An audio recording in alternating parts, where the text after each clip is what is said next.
Welcome to the Ashby Village Science and Ideas Group. I'm Joe Evinger, and I help coordinate this group's events with our co-host and tech expert, Hilary Naylor, and Sarah Evinger, who will soon introduce today's presenter. All of our members here at the Ashby Village Science and Ideas Group have varied educational and work backgrounds, but we all share a common interest in science and new ideas.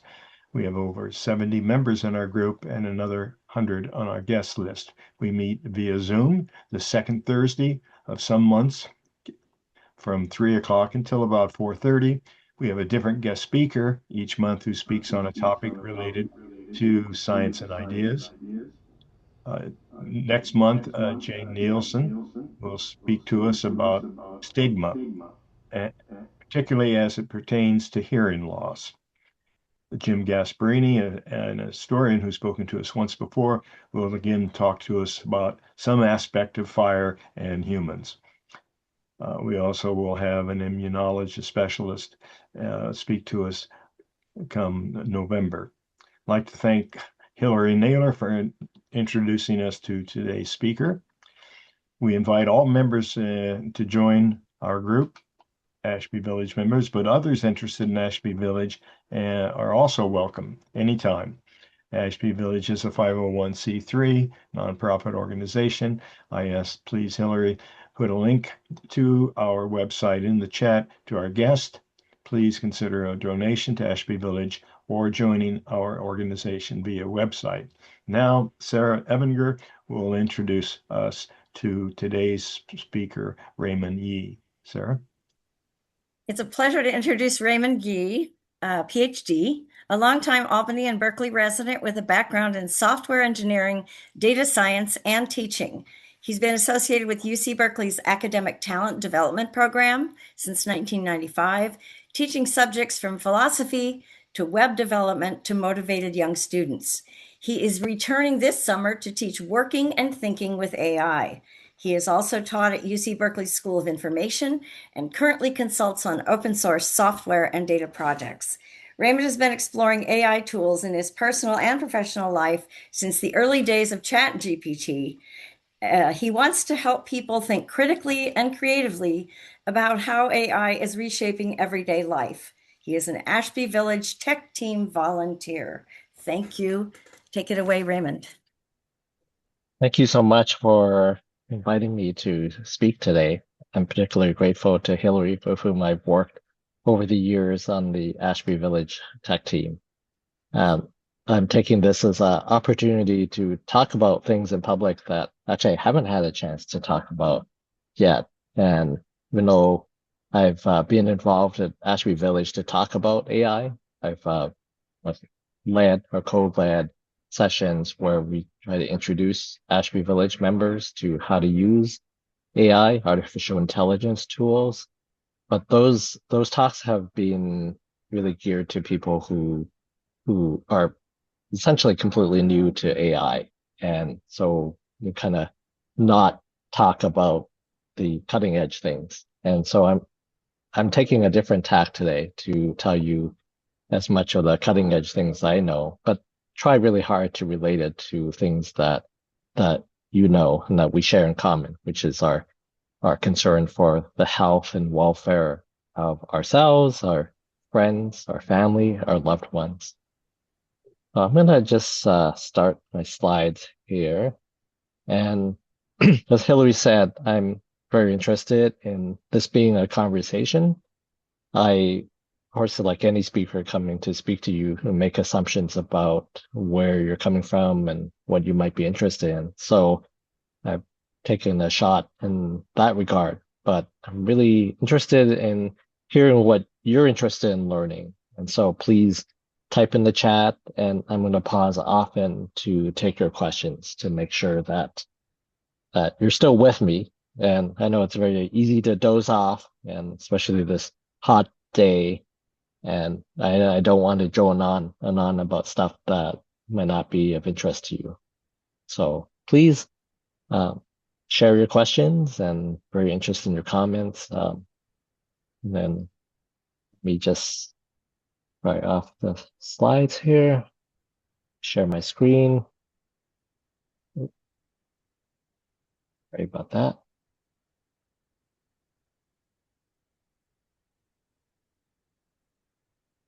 Okay, so I put my contact information in the slides. You can email me at raymond.yee@gmail.com. And I don't know whether I'll get a chance to send out the URL to these slides, but the URL for the slide deck is here. Oops, it's bit.ly, bit.ly/AVAI 2026. So Ashby Village AI 2026. Tried to make this URL easy to remember. And I think Hillary might even drop that link into the chat. If she would do that, that would be great. Otherwise, we'll find a way to distribute this information. So in the blurb to this talk, I promised a practical guide to like how would you use AI today? And there's just so much information out there. And I figure we could spend an entire talk just talking about products and where AI comes from. So I decided to take an uncharacteristic hot take approach because anyone who knows me knows that I'm a pretty careful speaker and I can talk you through all the nuances. I decided that I'm just going to tell you where you would start and then have you ask me questions if those recommendations sit with you or they don't sit with you. Because the goal here is to talk about how we use AI using health and fitness and as a specific test case. And I also want to share with you kind of how I've used these tools and using my own experiences as a jumping off point, because I hope that by sharing my approach that will raise questions for you and then we'd have a good conversation coming from that. And so as the bio I submitted suggests, I've been in tech for a long time. I've been programming a computer for a long time, since I was 13, and I'm 59 years old. So computers have been such an integral part of my life. And so I would say that I'm a cutting edge user of AI tools. Not the most cutting edge, because I'm always looking at new and newfangled ways to use it better. But I would put myself as a frontier user. And then, so I would share my experiences that way and then translate it back to try to relate it to how you might be using it. Now, I might be in the presence of other people who are avid users of AI already. And so, I'm not actually sure what background you come from. So I'd be very interested if you put in the chat like how much you have used these AI tools. And by AI, I mean anything having to do with artificial intelligence. It could be the things that are most prominently associated with the acronym AI these days, like ChatGPT, since late 2022, which has ChatGPT has been the most popular app by many measures, or it can mean the whole stretch of AI, like back like the last 50 years, or it could be the whole history of computation. This is like a science and ideas group. So I know that you may be thinking about AI and from a lot of different angles, and I'd be interested in talking to you about any angle that you would like to raise. So I'll just say up front that that I know that people have many different perspectives about AI, and there are very strong feelings about AI. And in fact, in my own personal friend circles, I'd say very, very, very few people in my own personal circles are fans, really. Like I would tell you that my wife Laura really finds this technology really off-putting, and I once coined a term. I said that she finds AI zombifically creepy. like a zombie creepy. And just as a quick way to kind of describe how she might be approaching it. And so now I figure if you find it that way, you might actually attend a talk like this. So I might be speaking to an audience that is actually AI curious. But if you do have very like if you find AI creepy, extractive, or a fascist project, then I can definitely respect that. And there's many strong reasons to take those various positions. And in fact, I'm teaching a course this summer, which is going to be engaging all those viewpoints. I don't mean to this talk to be like a sales pitch for AI. It's just honest recording of how much enthusiasm I have had for the technology. Laura said to me that, aside from the reservations I have, in many sense, I'm living my best life when it comes to this technology. I'm deeply conflicted about this technology, how it's being deployed, possible impact it has on the economy, the environment, the lives of our young people. All those things are things I think about a lot. Nonetheless, I use AI very deeply and have woven it pretty deeply into my life over the last, I'd say, especially the last 3.5 years. So I'm happy to talk about these issues in the Q&A section. So as I was stressing, this is not to boast about my resume, but just to give you some context about where I'm coming from. I've been a long time Ashby Village volunteer. I've worked with older adults for a long time. I was 18 years a volunteer with Alta Bates Telecare, which is a program where we made phone calls to the elderly and shut-in. I think a lot about how to try to make this technology accessible to people of all ages, like whether teenagers or older adults. I was stressed that I don't have any medical credentials. My PhD is in biophysics, but I don't have any healthcare expertise. I speak from a perspective I think as a extremely techy, relatively intelligent layperson who really is interested in using these tools effectively. And when I say on this slide that I built into a chief of staff agent, what I mean is that probably the strongest use case for this technology for me is, can I build a system that will help me organize my life, pay attention in a sustainable way to important things? I think a lot about how we sustain attention to important things, whether it's what's happening in my calendar today to the biggest life concerns I have over the span of decades. I think that the AI technology has a lot of potential for helping me understand all those concerns and all their complexity woven together. And that's probably the big reason why I'm so into using these AI tools. At the same time, I think it's vital that we keep human beings, our our profound worth of our sense of our humanity really at the center of our lives here. I think I haven't had a chance to read the recent papal encyclical, for instance, but I was really happy that the Pope has put those types of issues front and center, regardless of what religious faith perspective you come from. Getting those issues front and center really important.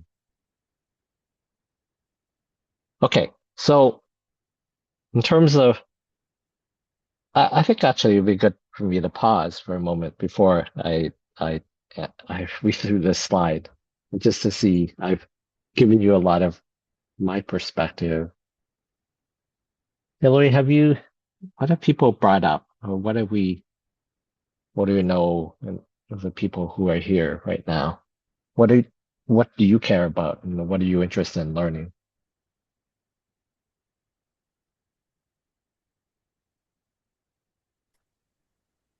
we've had a number of things in the chat from people about using AI, and for various things ranging from knee surgeries to foreign translation. Uh-huh. So people have been using AI, which wouldn't be surprising. Sarah asks if there should be an age restriction. I'm not sure if she means an upper age restriction or a lower age restriction. So both Irene and I raised that question about should AI be restricted maybe in school? Should AI be restricted? Obviously we hear stories about misuse of AI vis-a-vis therapy. People not seeing a real person therapist, but maybe using AI to solve a problem, and that doesn't go so well. So I think that's what we're thinking of. But also maybe other people have ideas about what that age limit or restriction might be. Okay. I will respond I quickly. do know that when you sign up for ChatGPT now, I don't think it was always the case, that it does ask you how old you are, ask for a birth date. And I think as far as I remember, it's supposed to be 13, but I don't know because I haven't actually tested it by putting in that I was 12, so I don't know for sure. We'd have to ask ChatGPT what it is. Mhm. Yeah. Okay, Roger has his hand up. And turn off mute, Roger. Okay, can you hear me now? Yes. Yeah, okay. So I just like to use ChatGPT when I have a question or a problem in my life and I'm trying to figure out which plants will work well in my garden, or what's the best way to get to someplace, or I mean just all kinds of things. There's huge amounts of information that it would take me very long time to dig through all that stuff and find the answer. So to me, it's a pretty useful tool. I mean, I guess I feel like with the question, all these questions of how to control it, is a kind of beyond my pay grade or something. I mean, I feel like I need help organizing knowledge and helping me learn stuff and research and that sort of thing. And I feel totally incompetent as far as trying to say, well, this technology should be used for blah, blah, blah. And not only incompetent, but also impotent. I mean, I don't have any control over what's going to go on. So are we asking personally, am I in danger from using ChatGPT? I don't see it at all. I see it as a friend that has infinite amount of knowledge. Thank you, Roger, for that perspective. Yeah. I think let me just address some of the things I've heard so far briefly. So to Roger's point, I also find that you can get a lot of useful information from things like ChatGPT, but it's also prone to making mistakes. Now you can argue that humans are definitely prone to making mistakes, and that's very true. That's indisputable. But these bots, I think the particular danger of these bots, and maybe we'll see this in action when I do a demo later, is that they're incredibly fluent. They will give you really polished answers in a matter of seconds. Right. And we are used to conflating fluency with competence. Because a human being able to talk like that. Right. No, we're familiar with fast talking people who are bullshitters, right?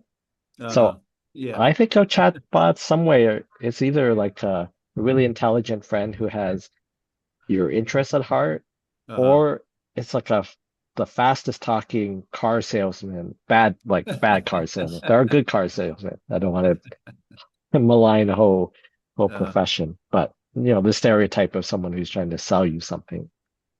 And they're very good at saying things that people would like to hear. And So there's a term called sycophancy that's been bandied around to talk about bots that you they'll they'll say nice things to you, and people like to hear nice things said to them. Yeah, And that's for you know sure. the saying about flattery, just because you know it's flattery doesn't mean it won't work on you, right? Like someone can be flattering you Yeah. and you say you're just flattering me, but you like it. I Uh-huh. like it. I like Yeah. being flattered. So Yeah. I think those are all some of the issues and that are at the background of when people are really critical about AI. Hmm. Just the thumbnail there. I mean, I'm going to cover a whole course on this subject this Yeah. summer. Uh-huh. Yeah, well, people say stuff like that about the internet in general, that or about Amazon, or about some search, that you. I mean, it's true. You get what you get a skewed version, but I figure we're basically skewed. I mean, it's you have to learn in your life to look out for the car salesman types. I mean, that's if you gotten to be 80 years old and you don't know how to deal with that sort of thing, I think you're missing out, and maybe you shouldn't. But I've dealt with all kinds of people all over the world, and I can I've had run-ins where didn't work out, but I've had plenty of times that it did. So, um, I don't know. Hmm. I just think there's so much that it does for me that I am a hard sell as far as we should get rid of it. But because I can't get rid of it. You know, is I can't get rid of Amazon. I can't get rid of ChatGPT. You know, I, Hmm. I mean, I can stop using it. So I guess Yes. I guess that's the answer. That's the question. Do you want to stop using it? Because you're And not. that's what some people are doing and they've stopped using it. Yeah. They're trying to stop data centers coming in. Uh, They're trying to get people elected who are particularly interested and advocates for regulating the AI uh, industry. So those uh. are some of the things people are doing. Oh, I see. Okay. Yeah. Yeah, Joe, you have your I hand can up. say that I use it a lot. I mean, maybe once an hour. And really for anything, as Sarah mentioned, studying language, I'm constantly saying, how do you say this in French? I can't quite remember. Um, Mhm. what I've learned in general, though, is be specific. The more specific you are in your question, the better the answer is.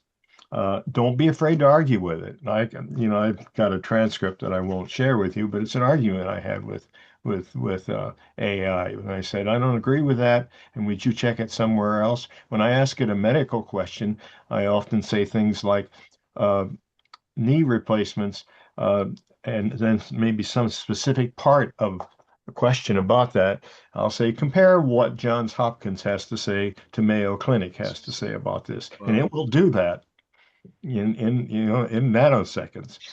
So the possibilities are endless. I'm having trouble imagining life without it now. Yes. That's true. Yeah, thank you, Joe. Hillary, would you say like there are other things that I should address before I keep going, or you can help me think Um, about? well, I would say what you're calling fluency and sycophancy is because it's been trained to be helpful, and it it will go beyond reality in order to be helpful because it doesn't like to say I can't help you. Hmm. And the other thing I learned in class was that if you've asked it to do something for you, like a report on some medical issue like that, you can then start a new chat, paste what it did into that, and say, "Give me a very vicious criticism of this." And it knows what you mean when you say that, what you mean by vicious or severe.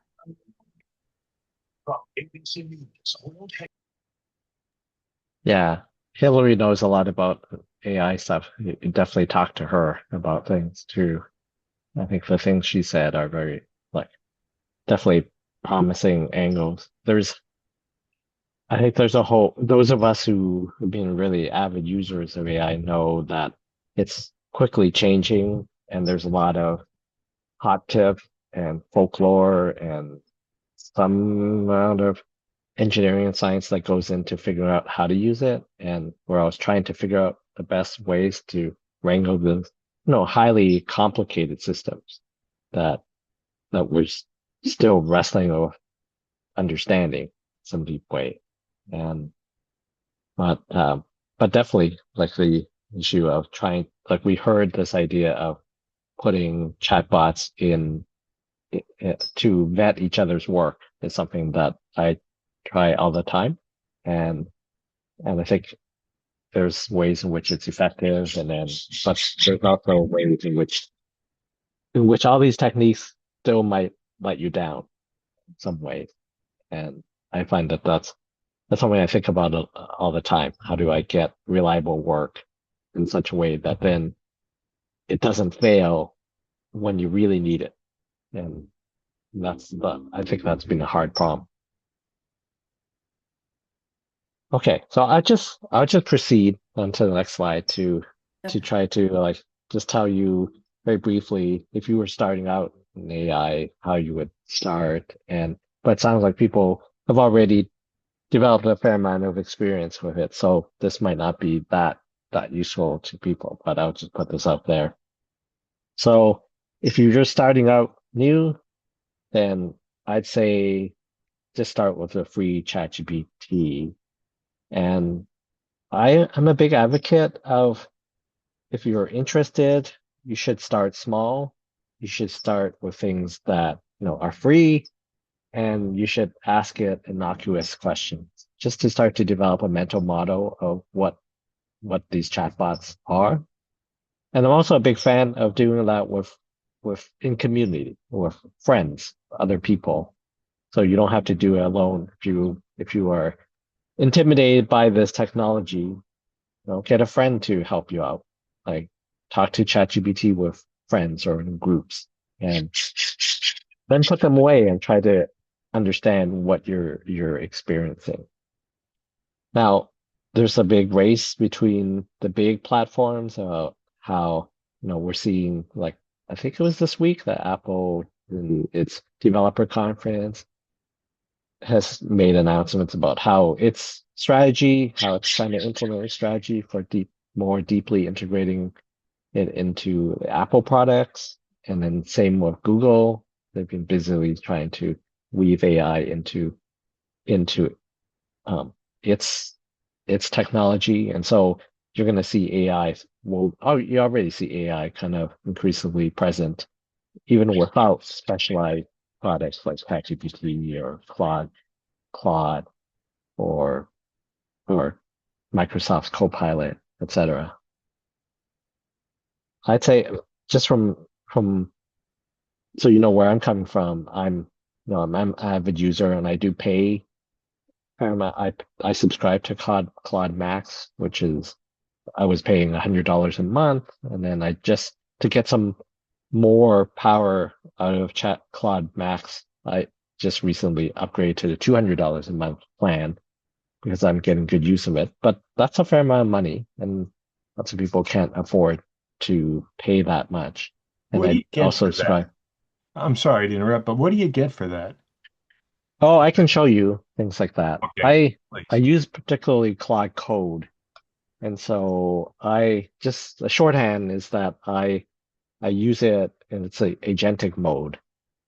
So I use Claude Code to like I program it, and then I tell it to spin off other jobs and coordinate other agents. You'll hear the term agents a lot. So agents are programs that where you can set a goal and it'll go and accomplish some set of tasks. And so I have that deeply woven in. And so I use it to write programs, for example. I'm in the process of launching, like relaunching a website for one of my clients. And so I have Cloud Code doing a lot of that rewriting and updating the code base and then helping me launch the website. So that's some of the stuff I do with Cloud Code. But I can show you specifically. I'll have case studies in like how I've used it for health, for instance. Does that answer your question, Joe? For the moment? I'm in hearing your answer. For we mortals, we don't need what you're talking about. We're not No. doing coding and all. So what I hear you talking about is that's good for someone who's doing some serious programming and whatever kind of development of software you're doing. Yes. And a lot of this is most heavily used by people who write programs. And so there's versioning uh, a versioning kind of hobby, like a vibe coding, or I shouldn't call it a hobby, but are with these new tools, increasing number of non-technical people getting into writing programs, because with things like Cloud Code and all these uh, like recent tools, you can have the bots write you programs, and so that's been an interesting development. But most people don't do that. So, and probably not that many people in this audience are doing that. So, in terms of privacy, I think you should be very careful, think carefully about where your data is going and whether you're comfortable with doing that, and the settings that are involved with controlling where the data goes. And so we can talk about that in more detail. And then again, the idea that, trust, beware that fluent is not true. And so verify high stakes claims. So it's one thing to have a chatbot help you decide uh, what video recorder to buy, let's say, versus like what type of surgery or medical procedure you should take on. I mean, obviously the medical procedure is a high stake decision. And so you have to be much more careful in taking counsel from things like bots or any type of counsel together. That seems obvious, but it's just good to stress that point.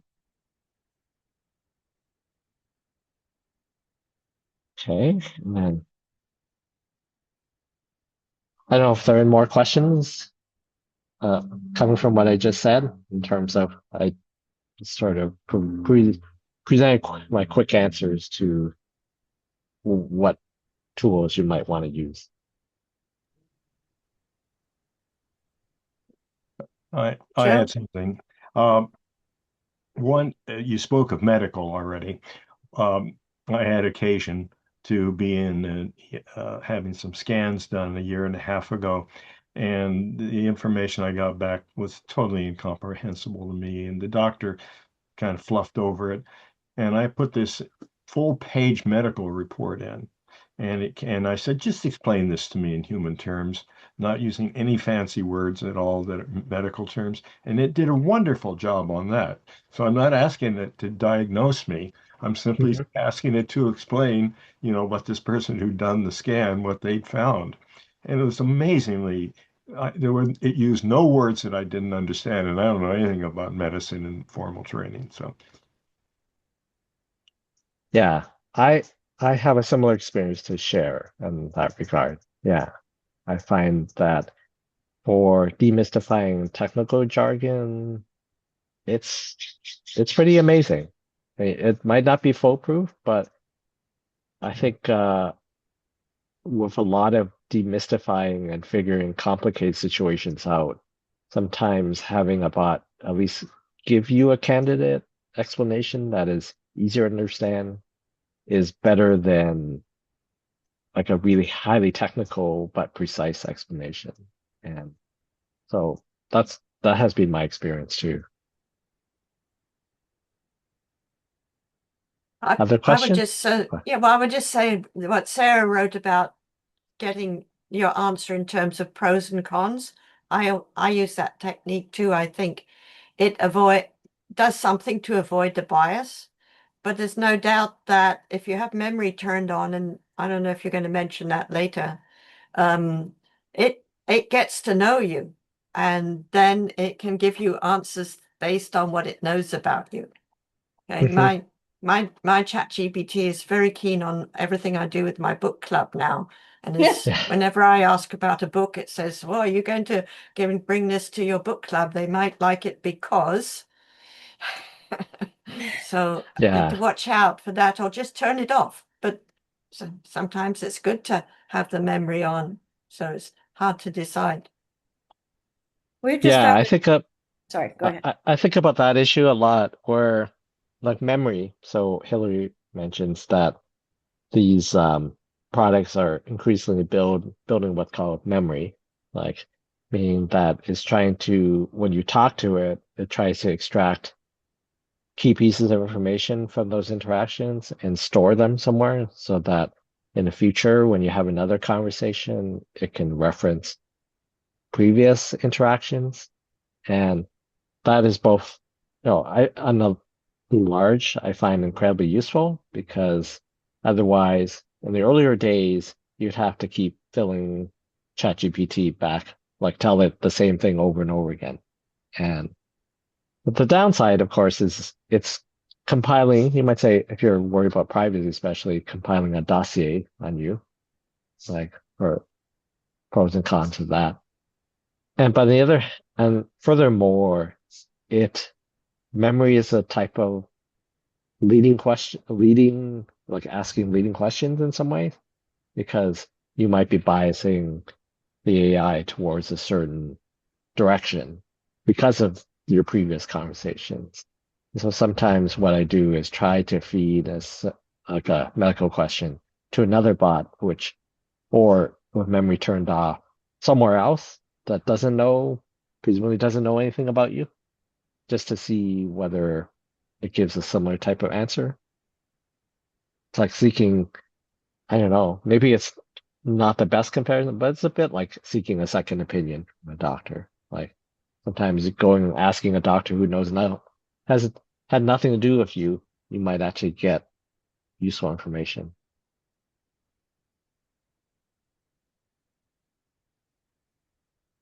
Okay, so I'm gonna go and tell you a bit very quickly some of the use cases I have in mind. But I think the fun part might be actually to do a demo. But let's just quickly walk you through what I've had in mind. So I know that I think we've already talked about this basic use case, which is I find sometimes just trying to ask my doctor a question. It's kind of useful to try to phrase my messages, let's say as a Kaiser member. I get this window, like I get a window on the portal to ask my doctor questions, and I get, 1,000 characters? And so you want to be concise. You want to make it easier for your doctor to answer your questions. And so I have found chatbots incredibly useful for taking my words and my inchoate explanations, or sometimes I'm saying it's kind of like this, but I don't know the words for this. Like, can you help me say it in the right way? I find that has been very helpful use of these bots. Now, of course, the caution is that you don't want these large language model LLMs to put words in your mouth, like to actually say things that you actually don't mean. So that's always a caution when you're using these tools, because they're so articulate. I don't know if other people have used these chatbots in that way, but I think that's a good use of these bots. So this has led me to think in general, like how in our medical system, I've becoming more aware of a fundamental lesson as get older, that you really need to be an advocate for yourself and for the people you love in our medical system. And so I've thought a lot about how we can use AI to as a general helper in that regard, to be, as I said, an AI assistant, patient advocate. So how you prepare questions, how do you organize all the information that's coming your way, and how to ask better questions. So one example that I have that's just very recent that I learned earlier this week that our primary care physician, our PCP, is transferring to another unit at Kaiser, and so I was thinking like, wow, the basic question, how do we pick a new PCP? Because I don't know how the other systems work, but at Kaiser, you get these profiles, but it's very hard to tell from just the profiles who to pick. And I know this is a problem that we face anytime you're trying to essentially hire someone. Like, how do you pick from the sea of choices that you have? And so it was interesting. It's fun for me to chat about this question with Claude's latest model. I don't know if those of you who follow the latest developments in the AI field, Anthropic released a new model called like Mythos Fable 5, which is supposed to be it's the new leading model. And I was just curious. I mean, I really wanted this question answered, but I was just curious how well Fable 5 would answer this question. And I found it really helpful. I don't know whether I would have gotten a similar type of advice from like a older model, or maybe talking to a human being would have given me this type of insight. But it was just helpful that this model helped me to think about how I would go about picking a PCP, for example, that I can test. Instead of course, you can ask the PCP, "Hey, how responsive you are," but that's not a very useful question to ask. But you can test it out by a Kaiser. You can pick a new person, and then you can just ask a question and see how fast this person responds. I'm not suggesting that you would go and ask useless questions and bog down a doctor for no reason. But if you pick a doctor, and for me, finding a doctor who is responsive, who's knowledgeable, who's actually going to help clear barriers for me in the system, that's a high priority for me. So it's just the general idea that I was getting from this conversation that I should try to test this out. Now, this is not earth-shattering advice, and in retrospect, when you hear it, oh, well, duh, of course, that's what you do. But I found it just helpful. In addition to the fact that I could write a bot with Claude Code now to go and suck in all the profiles from the Kaiser site and ask it to try to compute what would be the best match. That may or may not be helpful, but this is an example using these bots to help you reason over questions of practical import when dealing with the health system. In these slides, I just give you screenshots of a conversation I had with Claude. This is like a transcription of something I spoke into my phone, so it's not terribly coherent, but then you can get an answer from Claude, and then I had it distilled down to some specific pointers. And so it was interesting. I was thinking about how whether using these tools to help you in this regard, is it like gaming the system? And am I engaged in some type of nefarious behavior? And I don't think I am by using this type of strategy. I mean, you might say it's the most common sense thing, so I'm not really gaining that much advantage in this simple question. But I think that sometimes when I'm using these systems, I do ask these ethical questions, like, is this the right type of way of behaving within the system? Especially when in a health system where it seems like there's competition for attention, and that we have to, it seems like if you want good healthcare, sometimes you have to advocate And that may put other people at disadvantage because not everyone has the same skills at advocacy. Those are things that do come to mind for me, especially when you have arguably maybe a leg up if you can wrangle these tools.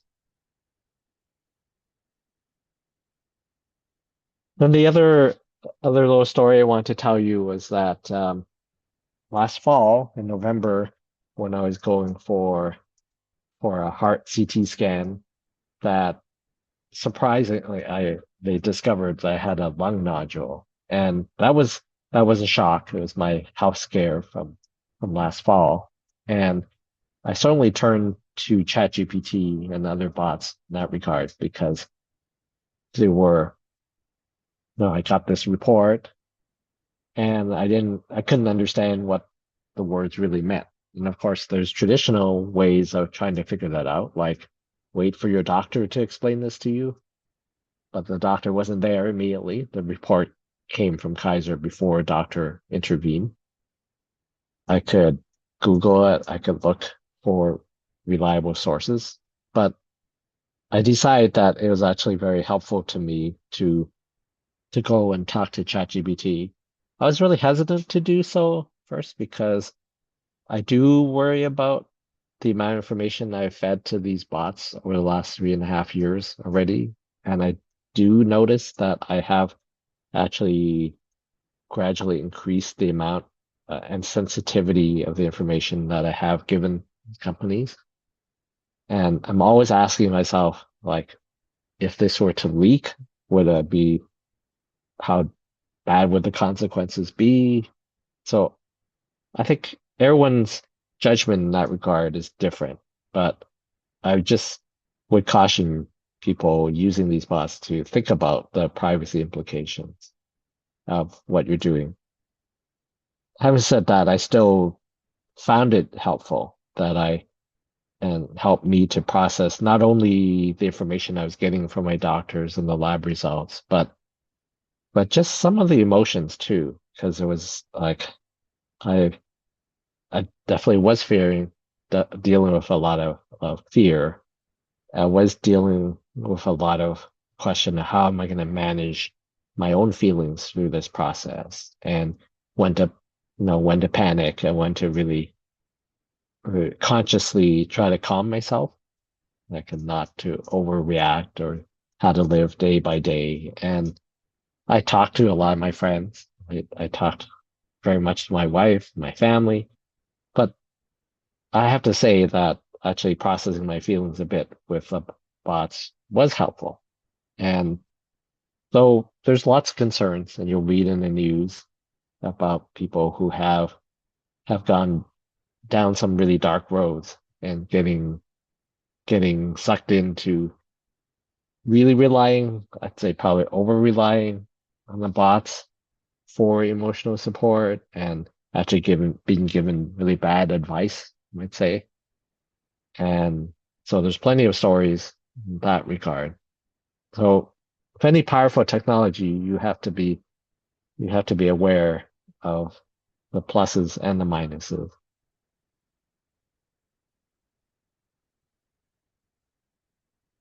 So this is just a slide to just further discuss what I did in that regard.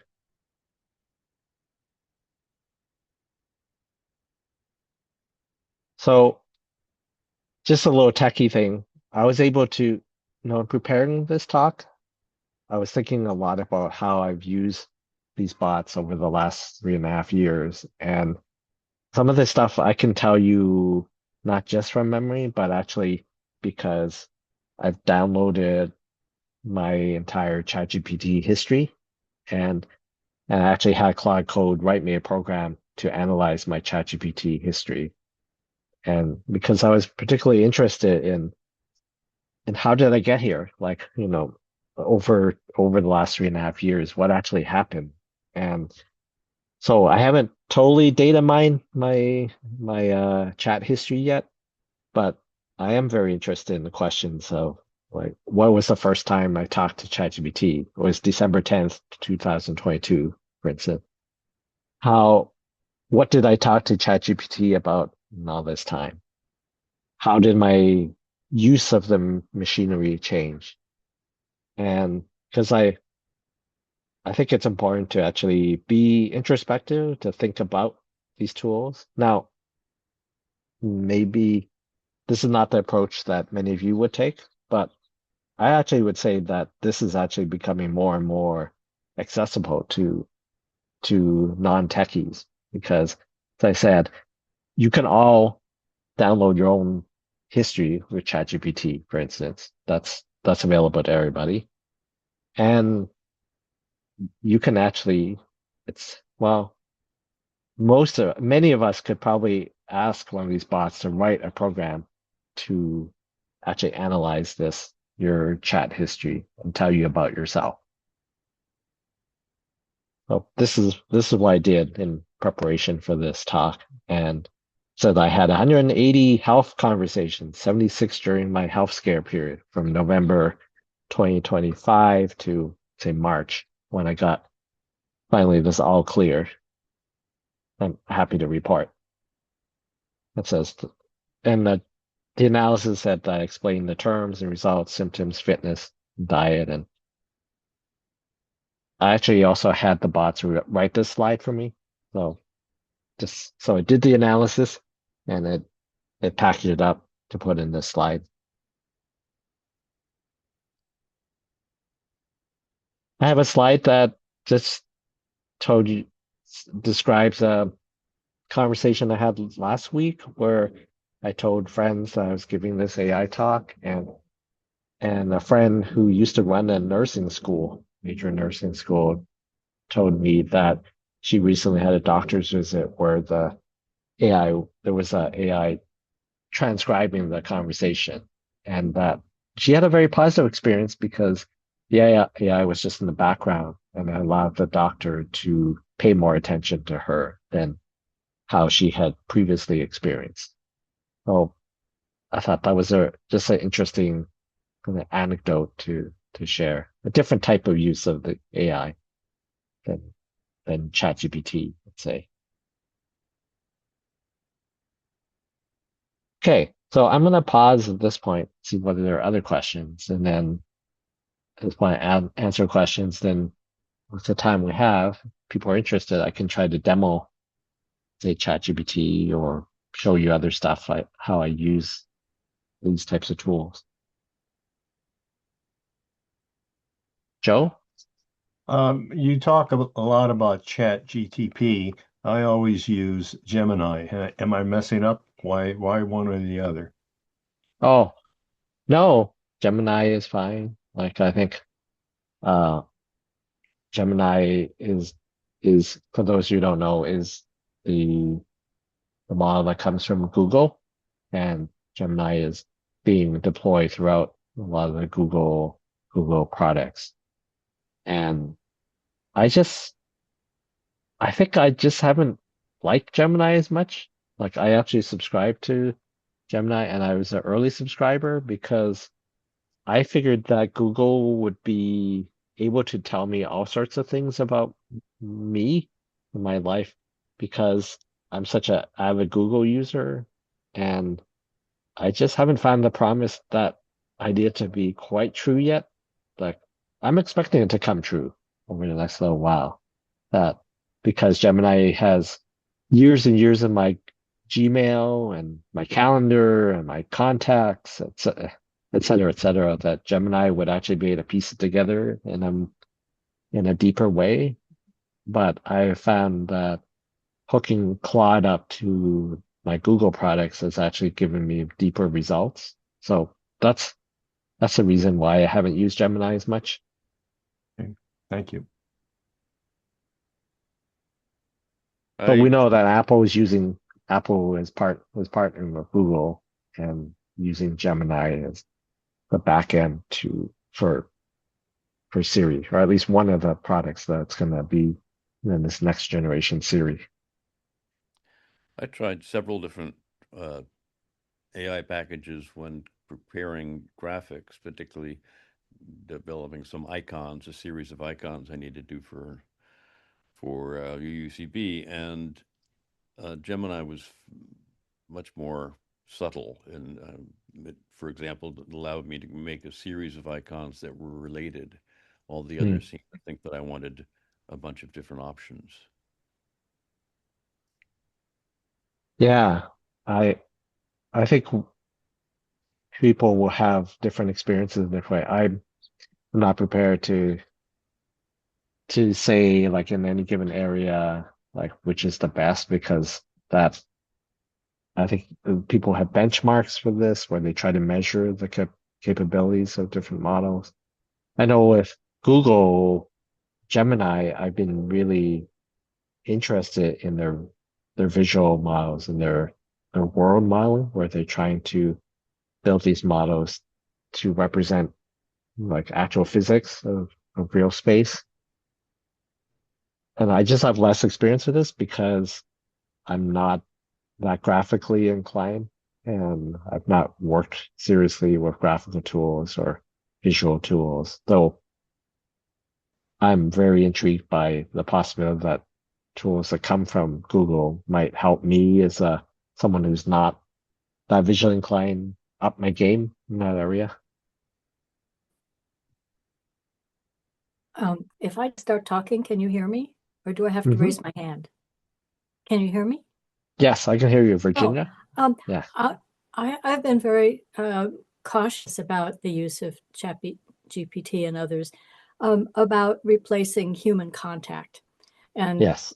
uh, I think we've all been through a lot of the COVID, and anything that further separates us from other social beings is, to me, a concern. However, what I've heard you saying today, which I think is very interesting, is that you essentially have interviewed your bots and over time developed a trusting relationship to the point that you have have a greater confidence than someone just starting off. Do you think that that's true? That in a way you've been interviewing your bots all along, and therefore, although you don't turn to them for specific medical information, that you feel Hmm. that they know you to an extent that most of what they say is trustworthy? I mean, that would be a very human thing to Yeah. do. Well, yes, because in many ways I've been on a quest for something like this. Like, no, I just one example in 20 years ago, I actually have a sketch of a diagram of a computer system that I want to build, like that has different names. Now it's called My InfoNet. I didn't call it that back then. But so when ChatGPT came, like I had this like, oh, like this is revolutionary technology for me. And because like a tool that can respond to English, like it's just amazing. And so I I guess I have one of the quests I've been on is like, can I get a computer to really like understand, well, I'll just say understand me in by actually reading my hard drive, essentially. Like because I do spend a lot of time writing and all my emails there, and I'm still waiting for a bot to tell me something that I don't know about myself. I mean, I actually have found it. It's actually very interesting. And at the same time, so I'm very introspective. I teach a philosophy class. I'm very interested in these tools to like expand my capacity to understand things. Um, but I think I'm particularly susceptible to this technology, you might say. Like I might be like I have used the term like am I being seduced by this technology? And in a bad way. Like does that answer your question? Yes, it does. And you maintain some distance from it by asking yourself those questions. That, yes. yeah. Well, it's just a very different view than I've heard about them. So thank you. I think it's a defensive response. Like I'd say my entire life maybe I've used my reasoning ability and my cognitive capacity as a shield. Now that has its limits because, well, as a human being, I have cognitive limits and they're not always going to hold up. And so I'm really intrigued by machines that help me to think. And so that's why that's like, I'm so happy to be able to talk about this today because I've been thinking so hard about this the last 3.5 years, and to have an opportunity to talk in public about it, it's been really great. And because it's been bottled up for me, and I think all the time about what's happening when I'm engaged with this technology. Joe?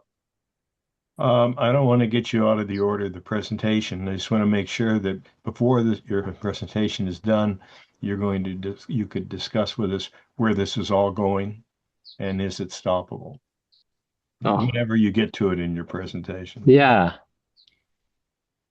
Well, I think I don't know if people either. I mean, I'll give you my glib answer, but I don't know if I can whether it's helpful for me just to demo more concretely how I use this so that you can see where things are pushing towards. Maybe a bit of both. I think in terms of where this is going, oh, I think we all know how much money is being poured into this effort. This technology cannot have gotten where it is without the investment of hundreds of billions, trillions of dollars, right? Like we're talking major major expenditure of resources by powerful people who, and because and now are we on this juggernaut that it's out of control because we we are in an arms race dynamic, like at a geopolitical level where it's like, oh, if the US doesn't do this, then the Chinese will do this, and any country that will be the dominant player is gonna like have all the power in the world because we're gonna have such powerful machines that will become self-improving, like the term like recursively.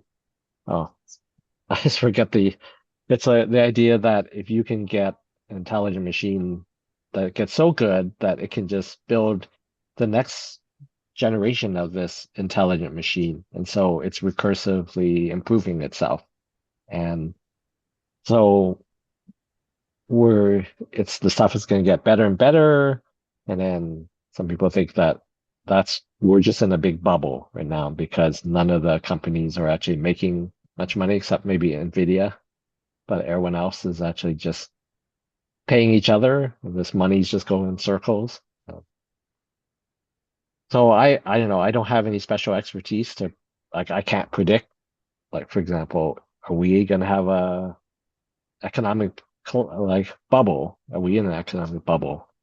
Or what's the limit of this technology? I cannot just say that, well, it's interesting. The models that come out have been improving, have become more powerful. And I know at a personal level, the things I can do have increased.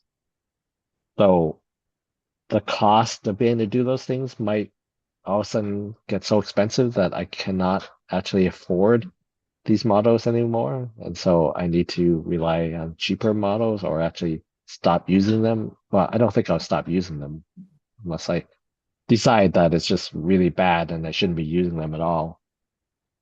Does that get, I think my rambly answer reflects my own state of confusion about the subject. Well, I just wonder if if we try to control it at the United States level, it doesn't mean that every other country in the world, particularly those with which we have some disagreements, don't continue to use it to their advantage. So yeah, I worry that just as you said, it's a juggernaut. It can't be stopped. Uh, or how could it be stopped? Out of my league to answer that question.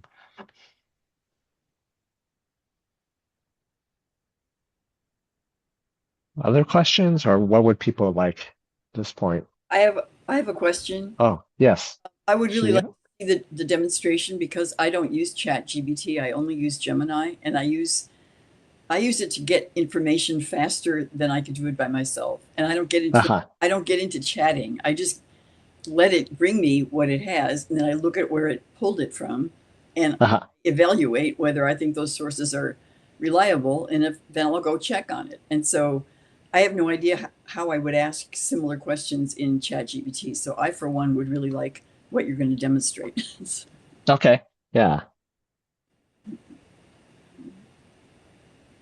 So I see a question. We'll ask how AI impact our environment. Is that reason enough to halt the progress of AI? Well, let's ask that question. Like, can I just use that question as something to, I mean, we were talking about health, but let's just use the environmental question just to demonstrate how I might use this. I'm gonna stop. Actually, yeah, I'm gonna share my screen again. Share my desktop here. Okay. So I have here, let me just show you.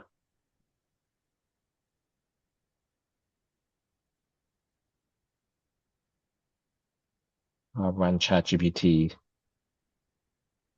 So I pay the $20 a month version of ChatGPT, and I've used it pretty extensively. You can see, you scroll down here, I've talked a lot, and I've mentioned, of course, I analyzed my own 3,000 conversation with ChatGPT. And so you can type into it, like, say, I'm gonna grab,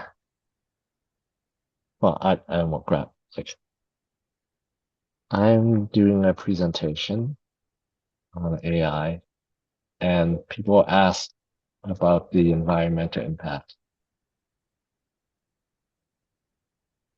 So this is pretty standard fare, right? You ask a question, and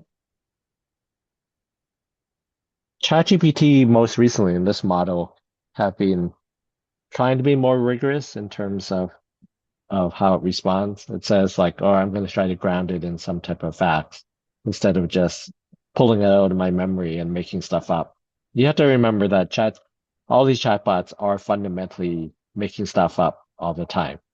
And you have to the question is whether the stuff they make up is actually useful, meaning is it truthful? Is it factful? Is it trying to sell you something? I think you always have to gauge it in that way. So about the environmental costs, I think these are real. They do have real environmental costs, but they talk about, I think this is a good answer. The right unit of analysis is not one prompt. So in the conversation about the environment impact of large language models, people will say, well, how much water is being used every time I type into ChatGPT or a research term? And they're arguing that that's not the right way to think about it, but rather you should look at it systemically. So you can get this type of analysis, like, and it's like full of stuff. You can say, oh my God, like that's a lot of words. And you say, I often like say, okay, this is too complicated. Explain it. Give me one paragraph.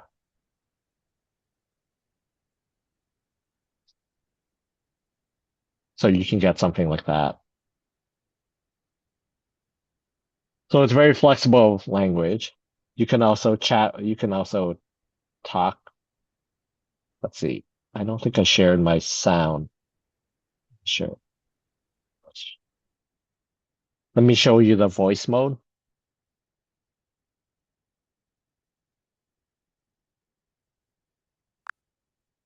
So how do I get more reliable information about the environmental impact of AI? You should seek out independent, peer-reviewed studies, reports from organizations like the IEA or academic institutions, and disclosures from cloud providers that undergo third-party audits. Cross-check claims against environmental organizations or investigative journalism. Be cautious with vendor marketing. Always look for transparent, standardized metrics, such as energy per workload or carbon intensity, rather than vague efficiency statements.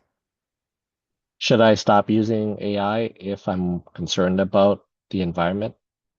You don't have to stop entirely. The key is to be selective and intentional. Focus on using AI when it genuinely adds value or efficiency, and avoid high compute, low benefit tasks.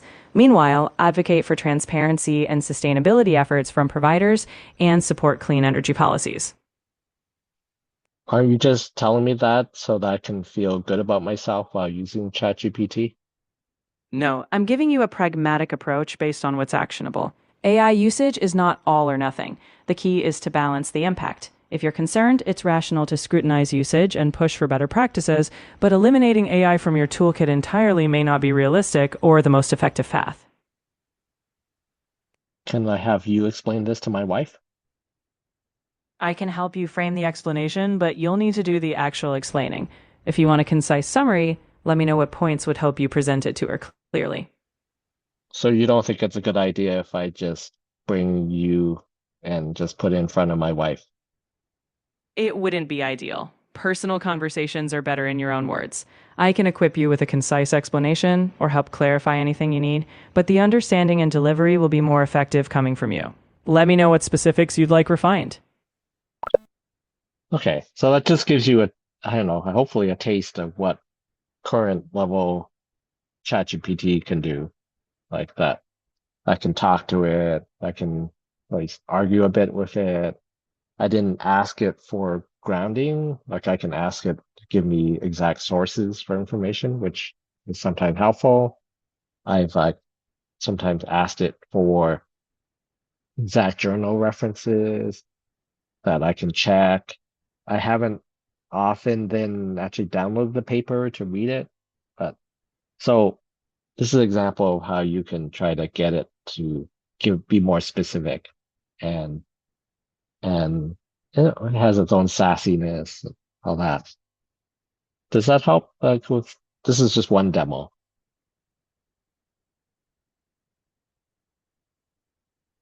What else would people like to see? I can show you, for instance, just how I actually use. So I, as a programmer, and to use it in a terminal mode too, but Claude has also built a little like a desktop app. And so I have a bunch of windows where I have these ongoing conversations. And so I can say, let me just show you, like I'm in the middle.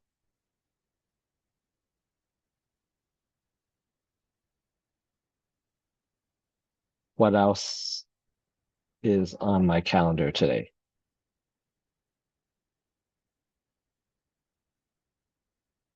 So the reason why it should be able to answer this question is that I've connected it to my Google Calendar, and I've actually worked pretty hard to get it to be my personal assistant. So I actually connected to my calendar. It can read my email. I can have it draft email. So I have one embarrassing story just today, which is I had Claude Code read my email and it flagged something that needed a response, and it drafted a response for me. But it didn't pick up that the person I was responding had kind of unusual last name, and it kind of mistook it as a product name. And so I didn't actually read it very carefully. So I sent it out, and then so I ended up apologizing by email afterwards. So that's an example of when you're using AI and things and you're letting it go too fast and you're cutting out the human judgment. Now, I don't let my bots send email out without my approval, but even in this regard, it drafted it. I thought it was okay, but then I didn't read the whole thread very carefully. And so I don't think it's very, like in this case, like a giant faux pas, but it's an example of that, well, I should have done it better than I did. So I think there's always going to be a tension between how AI can help you move faster, but then when you're moving faster, you might be making certain type of mistakes that you wouldn't make if you're moving more slowly. So Claude, like Claude, Claude, like named for Claude Shannon.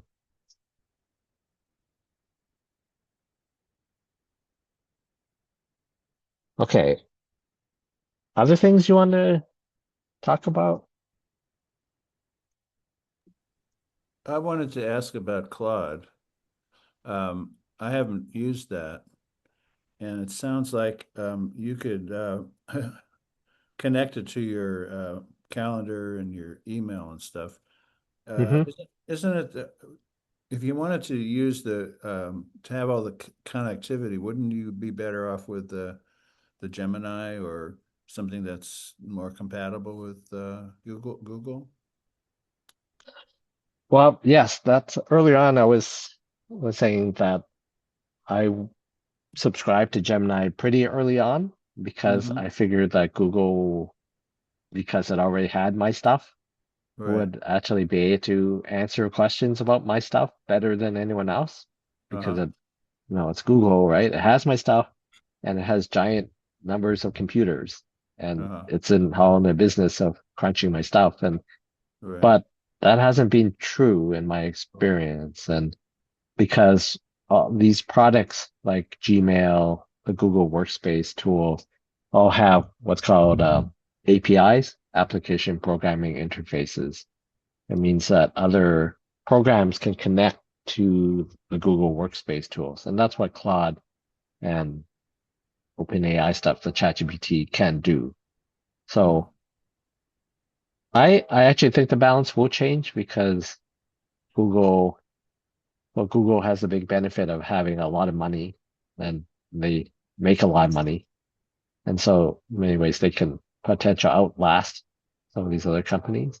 And and they are getting better at actually computing stuff and computing stuff that's useful to me as a Google user, I have to Mm. say. So you might say it's only a matter of time that Google will catch up in that business. Mm-hmm. But Claude, you would say Claude is on the same level as ChatGPT generally? Yeah, they're kind of neck and neck. These are some of the leading purveyors of what is called frontier models. Mm. And they're duking it out like this week. Anthropic released Claude Fable 5, and it's currently rated the most capable model. Mm. But we think that ChatGPT 5.6 will be coming out anytime, like GPT 5.6, and that rumor has it it's like on the same level or be as good. So the competition is pretty fierce. So And if you were going to invest in an IPO, which one would you choose?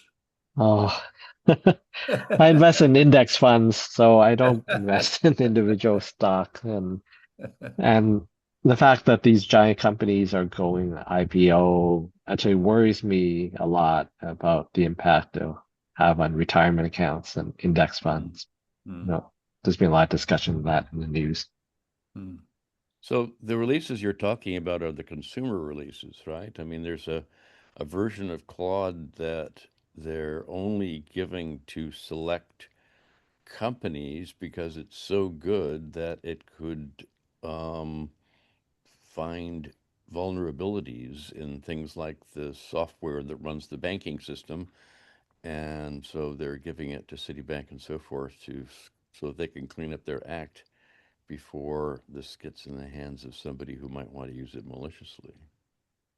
Yes, you're speaking of Claude Mythos, and that's the model that, to a lot of fanfare, has been released only to select partners because the fear is like as Jim says, that it's so good at hacking computers that what the partners should do is actually use Mythos to clean up their security holes first before Anthropic releases some version of Mythos. And so Anthropic actually has released what they claim to be Mythos grade model. So they call it is that Fable 5. And so it's kind of like Mythos, except with greater safeguards. And the analysis is that if you try to steer it towards talking about bioweapons or even biology, apparently, if you ask it about biology, it'll say, can't talk about that, and then steer you to a lesser model. So like biology, chemistry, cyber hacking, and advanced machine learning, because Anthropic has said that they don't want other companies to be able to kind of test out, like suck out the nice parts of these advanced models so that they can use that to train their own lesser models. Because there's a very intense competition because there are other companies that are trying to figure out, hey, you've done these things. Maybe we can take advantage of what you've done and incorporate in our own models so that we can catch up and then ultimately perhaps surpass you. Or just do what you're doing, but at a much cheaper rate.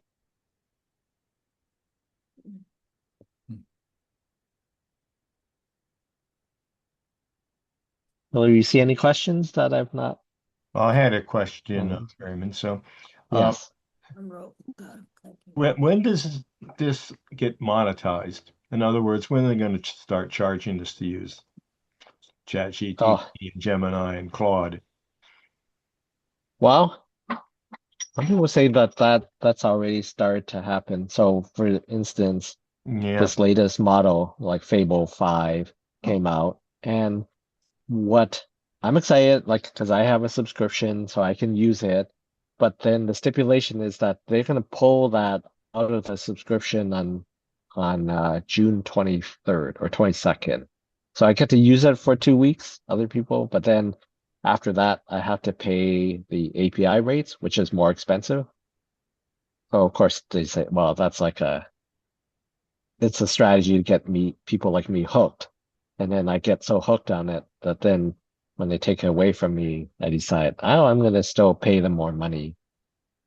I think the thought is that the the capabilities I'm having on a subscription from Claude right now come at a vastly subsidized rate because they're losing a lot of money, and this is a strategy that they're just building a customer base that if I actually had to pay full freight for how much these things should cost, then there's no way I would pay it. Like I can pay $200 a month, but I'm not going to pay $3,000 a month, for instance. Like I'd say, oh, okay, I'm gonna have to live without it and go back to the old days where I have to think for myself.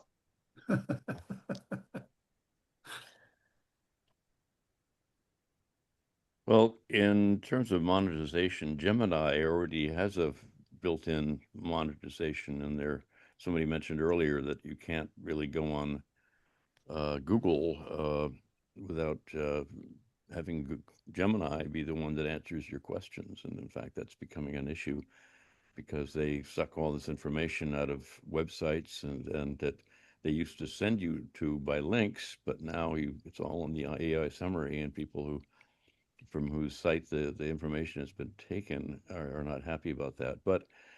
Um, but also like for this, you have the same sort of model and there's a free version, and then you find as you use it that if you want certain features, well, you'll have to pay more. For example, in the graphics version, I sprung for Gemini Pro because the versions that you can download from the free version are not very not as high resolution. It limits you at a certain amount of time, how many versions, how many iterations you can do. there are various things you bump up against, and you say, oh, sure, I'll pay $10 a month, sure. So it's like very similar to the freemium model that's used in various other kinds of sites. Yeah, just to elaborate a little bit on what Jim was saying, that there are different price levels, and there's free right now. The consumer models, they're offered at roughly these models. Like there's the free one that's $0 per month. There's the roughly $20 a month level, and then there's roughly the $200 or $100 level. And then you can pay for it through the API. It means that it's a metered, so every time you use it, and you pay by the token, how many words you send essentially, and how many words you get back. You pay by the million token rate. That's usually how people talk about it, and that's how businesses usually have to pay for it. And so you may have seen in the news that a lot of companies are kind of rethinking their budgets, because there was a period where a lot of companies are saying, hey, people need to figure out how to use these tools. So encouraging their employees to use the AI tools, and then some employees start to use it, and then all of a sudden, because the costs are starting to go way up, these companies are saying, hey, oh, this is really too expensive, and what are we getting from this? Like what productivity gains have we realized through our employees using it? And so there's like a bit of re-examination of those costs and AI strategies.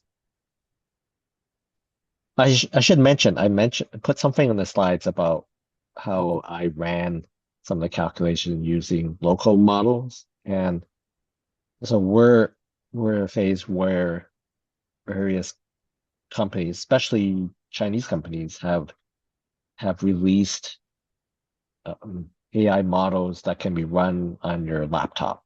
And depending on how powerful your laptop is, like that will set what kind of models you can run. And they are getting more and more capable.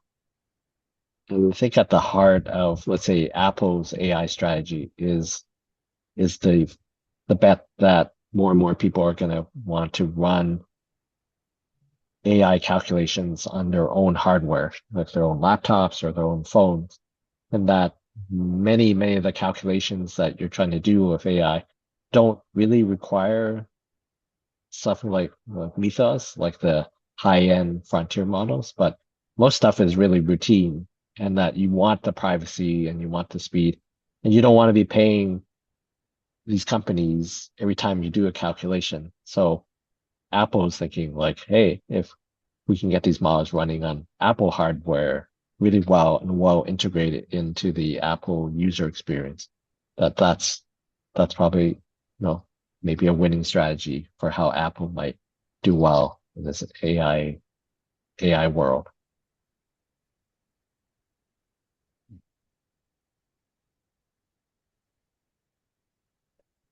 Are there other questions or comments? I have one.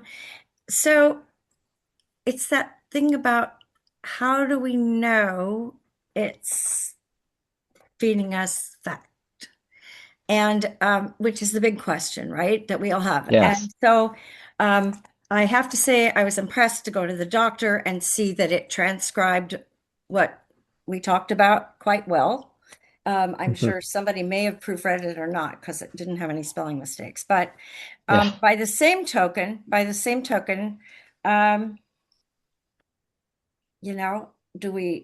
we have life experience, so we bring that to our questions. We have experience in the medical field. We have experience with all these different things. We have experience working with people. But you're 16 years old, you're 18 years old, you're 20 years old, you're getting your feet wet. How are they going to learn to discern while relying on this to answer questions for them? We relied on the Encyclopedia Britannica in America, which Yes. was instantly out of date.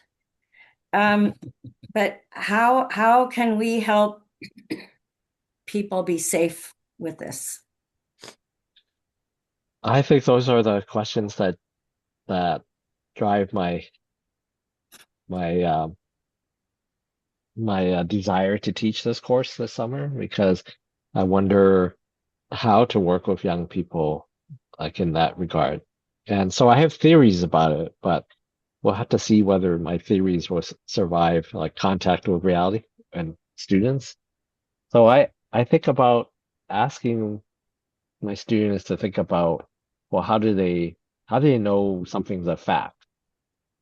And really meditating on that and thinking about how do they know something is true? And asking that question over and over again. And now I don't know whether that's going to work. Like, I don't know whether they, like, like I'm going to have a set of students who are keen enough to come and spend 6 weeks with me. And I've already told them it's a philosophy class with laptops. So that's like perhaps a Oh, very that's good. narrow population.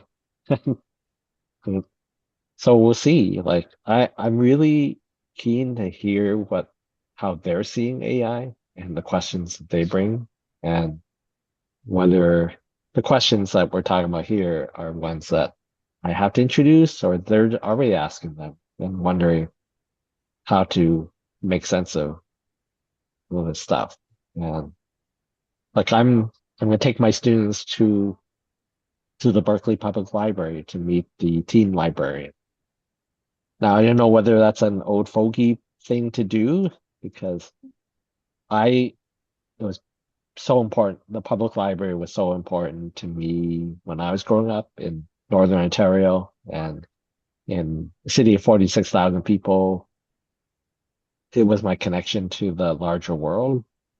But that's a whole different environment now when people pull up their phones and talk to ChatGPT and get questions answered, right? So I don't know. I don't know. If you talk about libraries, is it going to be meaningful? The teen librarian tells me that a lot of young people do hang out the libraries. It's a great third space that, especially the Berkeley Public Library, close to next door to Berkeley High, where Hmm. the teenagers would come and hang out in this great teen space. But I want to use that as a occasion to help them see the larger information universe, like books and librarians and that whole tradition and infrastructure. What about though? We just all saw the booing that happened at commencement speeches when the word AI was pronounced.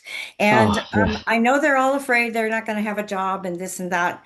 But that to me is the challenge for you, but also the real challenge for them is to say where, well, there will be jobs. It'll be a different job than your grandfather had, than your father had, or your mother had, perhaps. But a lot of things still need to get done that have always been done, maybe in a new way. I hope so. I realize that when I can say something like that I have the privilege of speaking from the other end of a career, that I'm semi-retired. I've I've had all these great experiences I can draw from. And when I'm speaking to someone who's just starting out their first job, and they're seeing all these reports and they're feeling like, how am I gonna ever get a job? And so I hope that they're I hope there'll be good things. And I hope that's what we do to try to shape the environment to what little amount of power we have. That, what do we do in face of what's happening with AI, or the climate, or political environment, all these things that are crazy. Like, I, uh, I'd not be surprised if you talk to your friend and saying like, boy, I'm glad that I'm not starting out at this age right now. Or I think that's a common refrain. And whether it's accurate or not, I that's like, so I get I get how some people, I mean, people would, boo commencement speakers who just telling them, "Hey, the world's so great. Look at all this cool AI," like Yeah. pushed on them by really wealthy, powerful people who are gonna get even more money. So Eric Schmidt told me that, like, yeah, I understand why people would boo him. Yeah, but we having lived through the 60s, as a lot of us have, we know how to push back. And I think that what we want to do is teach next generations too how to ask questions and how to push back and how to, maybe find a way to make those data centers less noisy and less polluting and less. Hmm. That's a whole career you can, pursue. Yes, I'm hoping that younger people will want to talk to older people. Like, I feel like there's a lot we can learn from each other.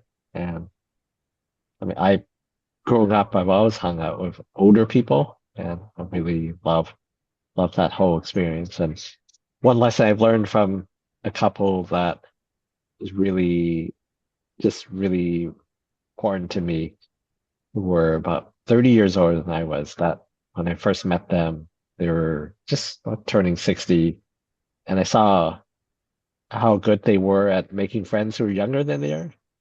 Because so that requires a change of thinking and orientation, that I'm so used to talking to people older than I am, that I have to start working consciously to cultivate friendships with younger people.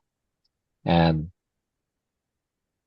so I'm looking forward to meeting my my students and learning from them and trying to figure out how I can really hear what they have to say to me and to each other.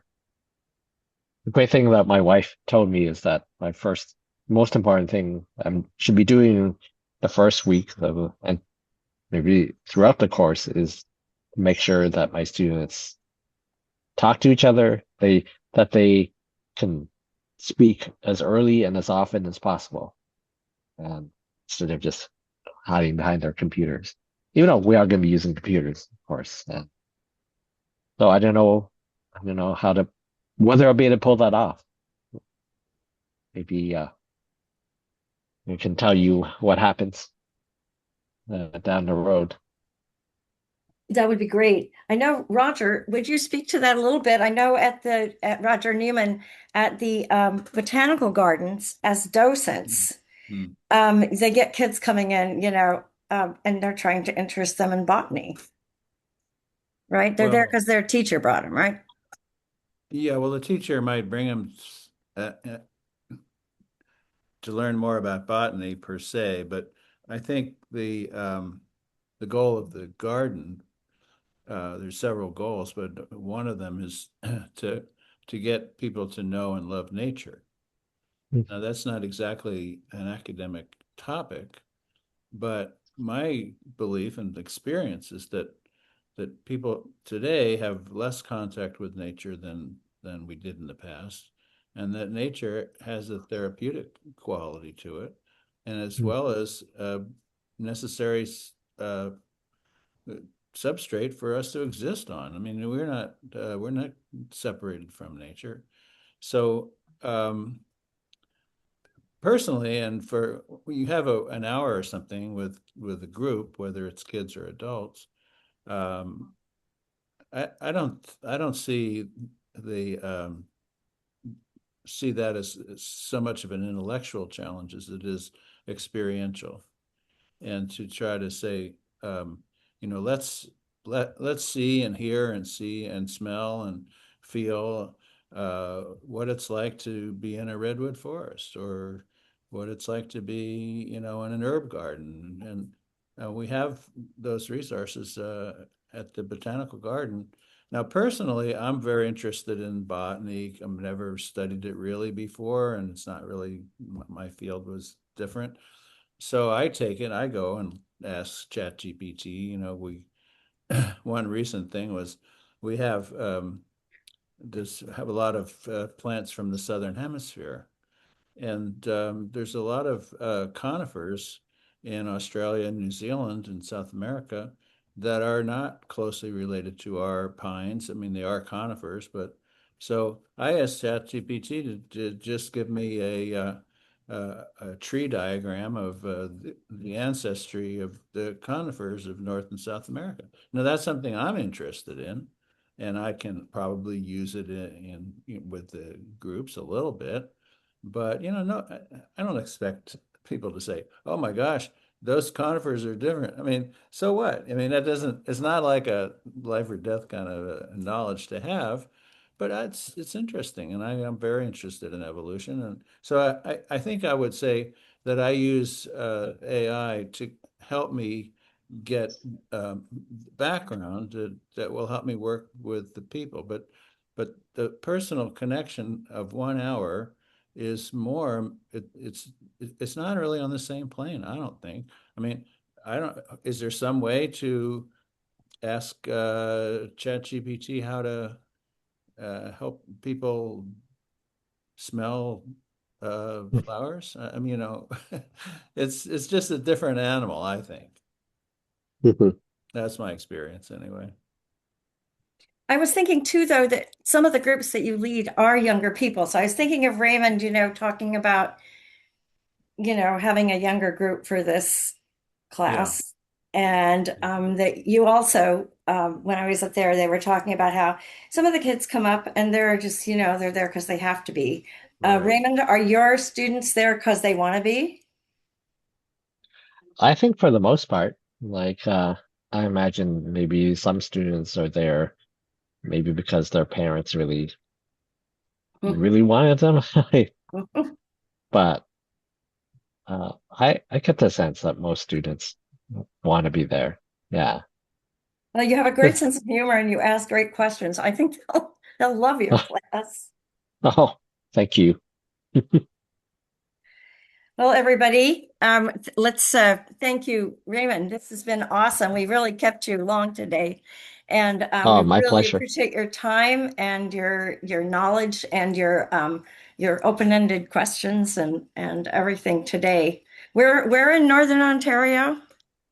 Oh, Timmins. I don't Okay, know if that means anything to you. it does. My my family Oh, is in Southern Ontario, but yeah. So.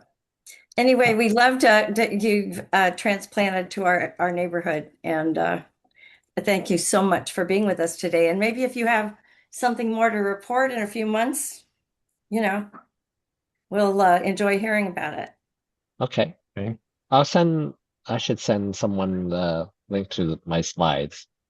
Oh, I should okay. say also I included and there are slides at the back that actually have references to some of the recent expert articles by doctors who talk about how to use AI and like helpfully or the cautions you have or the Okay. potential biases in AI data.